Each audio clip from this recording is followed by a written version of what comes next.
What would you do if someone barged onto your property, ignored your years of experience, and told you, without hesitation, that you were doing everything wrong? Hank Cooper had faced droughts, storms, and even the occasional fox raid, but nothing tested his patience like a know-it-all neighbor with too much time on her hands. That's why, when a piercing shriek cut through his peaceful morning, Hank didn't even flinch. He figured it was just the usual racket from his hens, fussing over a misplaced feather or a pecking order dispute. But then came the unmistakable wail of a human voice, dramatic and full of outrage. "Oh my goodness! What have they done to you?" Hank sighed, setting his coffee down with the kind of resignation a man only builds after decades of dealing with other people's nonsense. He already knew who was causing the commotion before he even turned his head. Karen. She stood by the chicken coop, clutching her chest like she'd just stumbled upon a crime scene. Her free hand flailed toward the birds, her expression locked somewhere between righteous fury and theatrical despair. She had only moved into town a few months ago, but she'd made herself everyone's problem almost immediately. Hank had tried to be neighborly at first, but it didn't take long to realize that Karen had opinions on everything, especially things she knew absolutely nothing about.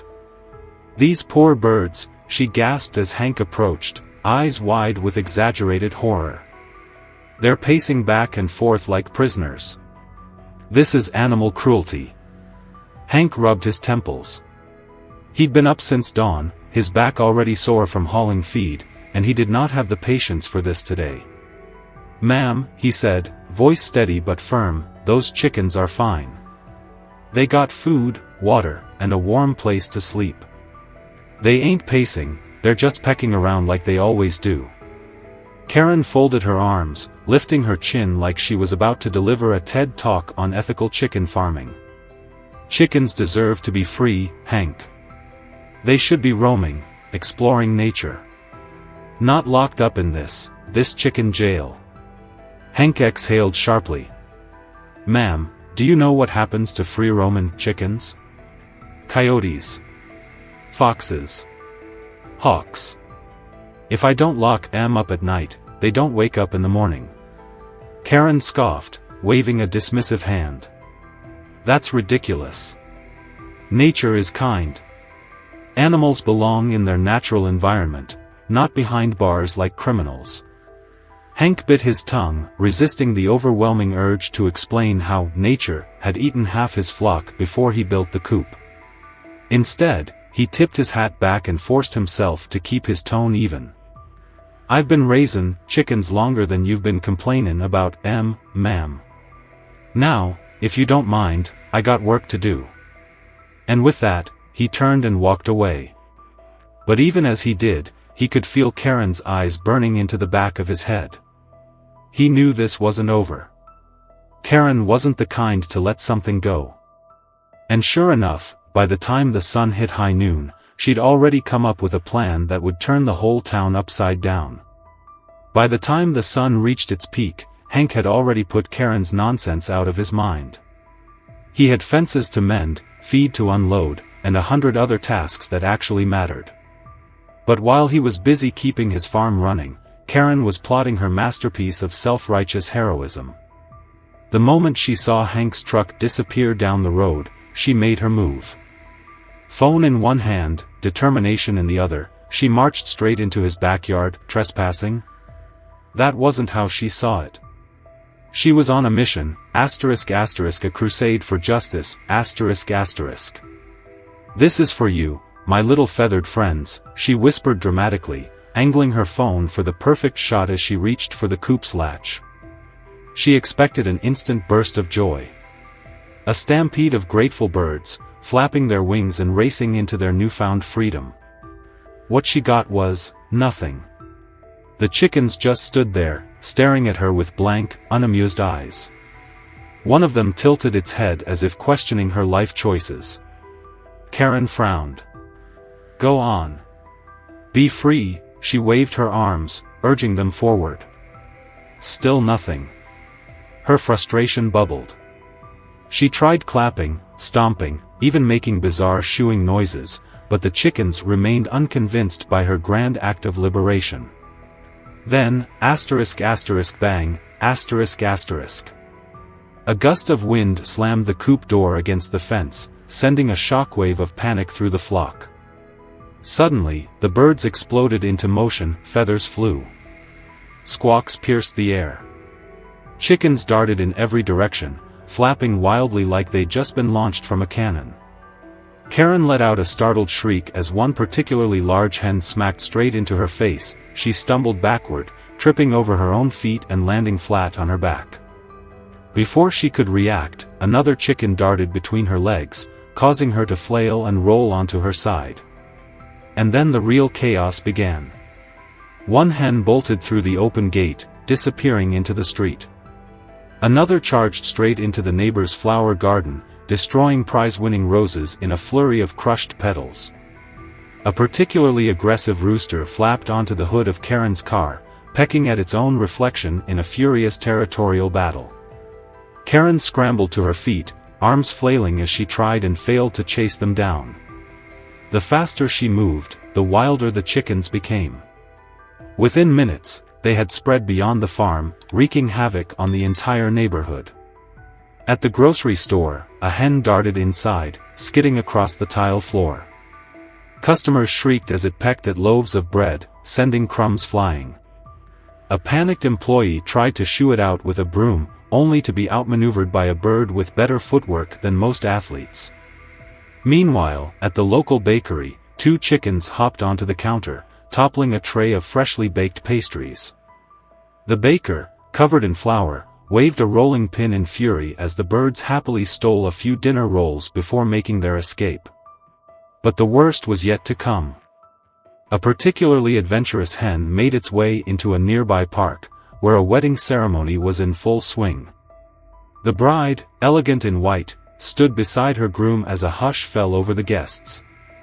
The officiant cleared his throat, raising his hands solemnly. And now, if anyone has any reason why these two should not be joined in. Crash. The chicken launched itself directly into the wedding cake. Frosting splattered everywhere, onto the bride, the groom, the guests.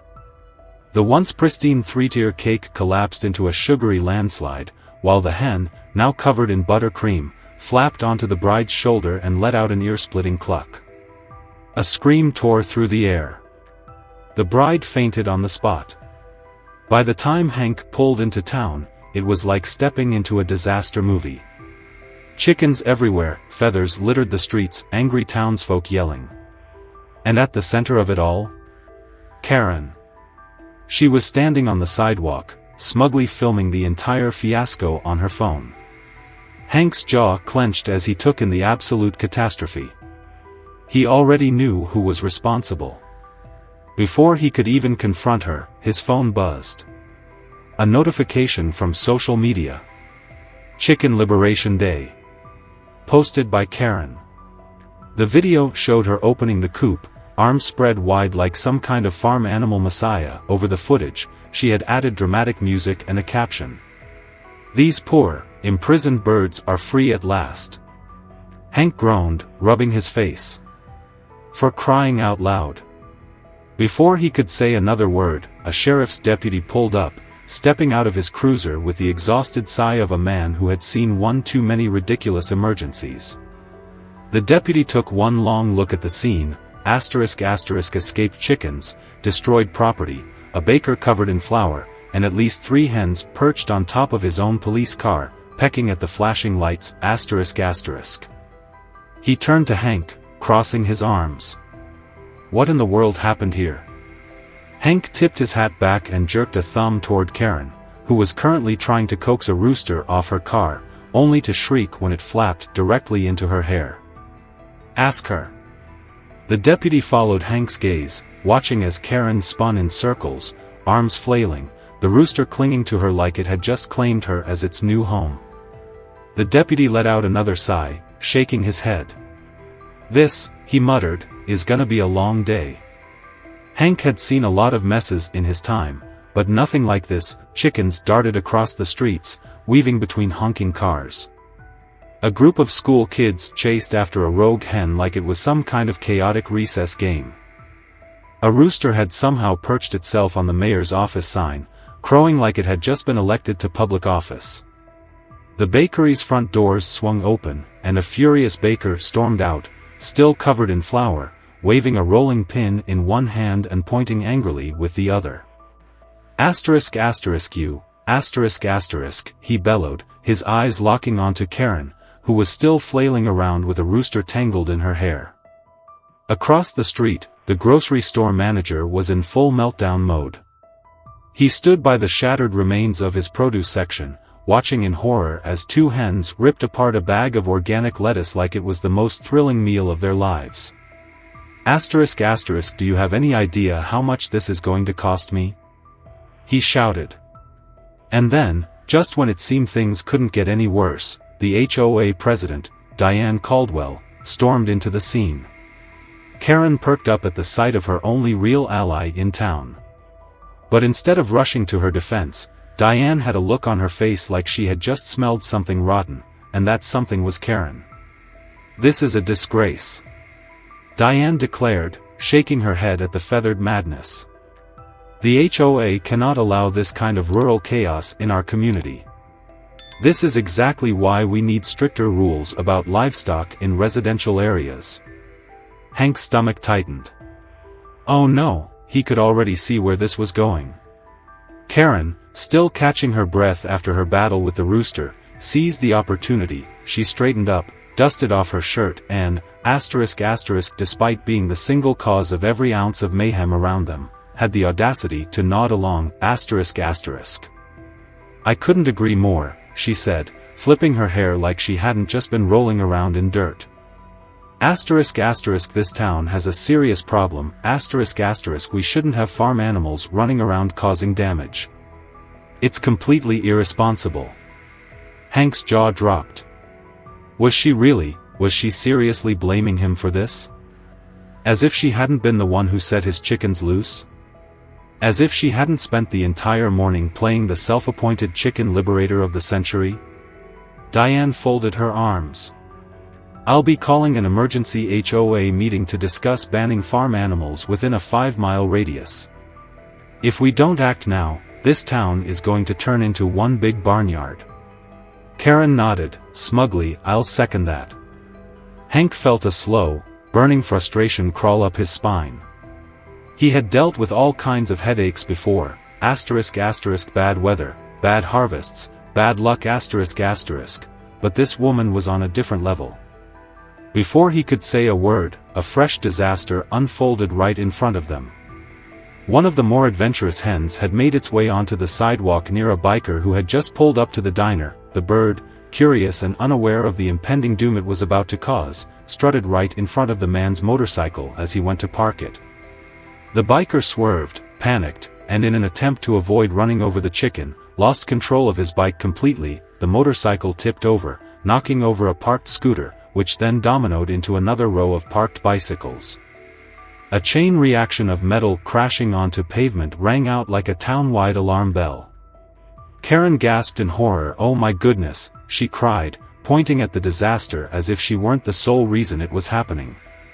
The deputy let out the longest sigh of his life. You have got to be kidding me, he muttered. At that exact moment, a social media notification pinged on Hank's phone, another video from Karen. He clicked it, and immediately felt his blood pressure skyrocket. The sad reality of small-town ignorance, the caption read. This is what happens when people refuse to evolve. The video? A heavily edited version of the morning's events, asterisk asterisk, cutting out the part where she actually let the chickens loose, asterisk asterisk. Instead, it made it look like Hank's farm was a disaster, the town was suffering because of him, and she was simply an innocent bystander witnessing the downfall of civilization. Hank was so furious, he could barely speak. He turned to Karen, who was standing there proudly, like she'd just won a humanitarian award. You called animal control on me, Hank said, his voice low and steady. Karen blinked, feigning surprise. Well, someone had to. Those poor chickens. Asterisk asterisk you set them loose, asterisk asterisk. Karen waved a hand dismissively. That's not really the point. Hank took a slow, deep breath through his nose, forcing himself to stay calm. The deputy, however, was officially done being polite. He pulled out his notepad, flipping through pages. "All right, let's see here," he said, glancing up at Karen. "We've got damaged property, public disturbances, traffic violations, trespassing on private land, a wedding catastrophe." He kept flipping pages. "Oh, and let's not forget that bakery fiasco." Karen's smug expression faltered as she looked around. For the first time, she realized that every set of eyes in town was staring at her. And none of them were friendly. The grocery store manager. The baker. The bride, still covered in frosting. The man whose motorcycle had just been knocked over. Even Diane, her supposed ally, was starting to edge away from her, sensing the shift in public opinion. The deputy snapped his notepad shut. "Here's the deal," he said. "You've caused more damage in one morning than we usually deal with in a year. You've got two options." Karen swallowed. "Oh, options? 1, asterisk asterisk we fine you for everything, asterisk asterisk that means covering every dollar of damage you caused." He glanced at the grocery store, bakery, and wrecked row of bikes. "That's gonna be a lot." Karen's face went pale. "Or 2, the deputy turned to Hank. "Hank, you got any farm chores that need doing?" Hank grinned for the first time that day. "Oh," he said, adjusting his hat. "I got plenty." Karen's jaw dropped. Asterisk asterisk you're not serious, asterisk asterisk. The deputy crossed his arms. "You want to go to court?" Karen looked at the town again, at all the people glaring at her, realizing she had no allies left. Her face twisted with reluctant defeat as she exhaled a slow, miserable sigh. "Fine." The deputy nodded. "Good choice." He turned to Hank. "Looks like you just got yourself a brand new farmhand." Hank tipped his hat, smirking. "Welcome to the farm, Karen." Karen arrived at the farm the next morning looking like she had just been sentenced to hard labor at a prison camp. Dressed in a pair of borrowed overalls, asterisk asterisk several sizes too big asterisk asterisk, and an old pair of Hank's work boots that clomped with every step, she stood stiffly in front of the farmhouse, arms crossed, glaring like the very concept of manual labor was an insult to her existence. Hank, sipping his coffee, took his time looking her over. "You sure you're ready for this?" Karen huffed. "It's manual labor, Hank, how hard can it be?" Hank chuckled. "All right then. First job simple, feed the chickens." He handed her a metal bucket filled with feed. Karen sniffed. "I think I can handle that." She stomped toward the coop, tossing handfuls of feed onto the ground with all the grace of a spoiled child forced to do chores for the first time in her life, but the moment the first kernels hit the dirt, the chickens swarmed. Karen yelped as a sea of flapping wings and hungry beaks rushed her like an angry mob. A particularly bold hen hopped onto her shoulder, pecking curiously at her hair. Karen shrieked, spinning in circles. Asterisk asterisk get off. Get off, asterisk asterisk. Hank leaned against the fence, sipping his coffee like he was watching the most entertaining show of the year. "You gotta be careful," he called. Asterisk asterisk they ain't scared of you, asterisk asterisk. Karen stumbled back, tripping over her own feet, the bucket slipping from her hands. The remaining feed scattered across the ground, causing a fresh wave of pecking chaos. By the time she scrambled out of the coop, she was covered in feathers, dust, and what she suspected was chicken poop. She panted, chest heaving, hair completely disheveled. Hank smirked. "Well," he said, tipping his hat, "you survived." "Barely." Karen glared at him, seething. "That was an ambush." Hank laughed. "That was breakfast. But feeding the chickens was just the beginning."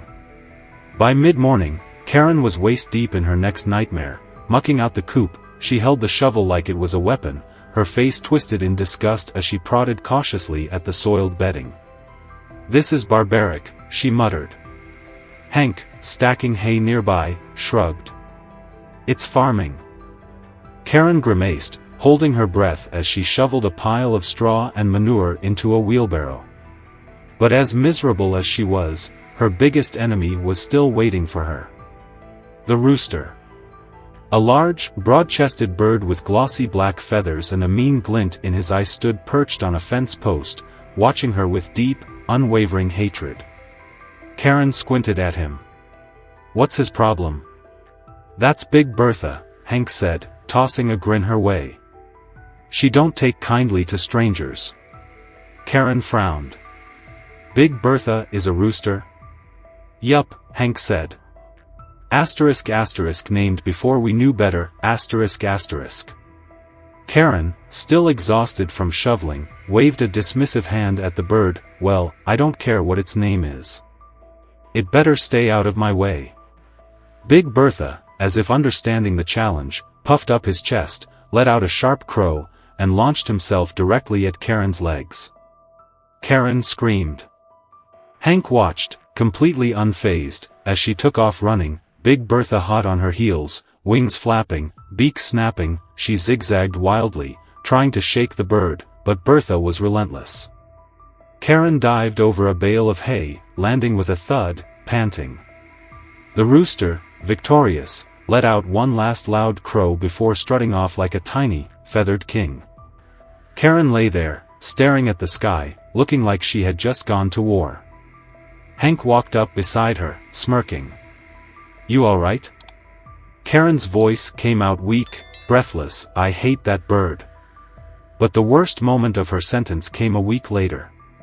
Karen, begrudgingly getting better at the basics of farm work, was feeling just a tiny bit confident. She'd survived feeding time, had a system for dodging Bertha, and even figured out how to shovel manure without gagging every 5 minutes. But then, she made a mistake.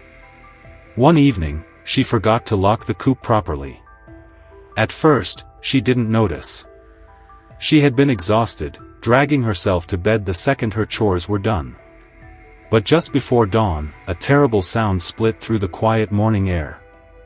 A high-pitched, panicked squawking. Hank bolted upright in bed.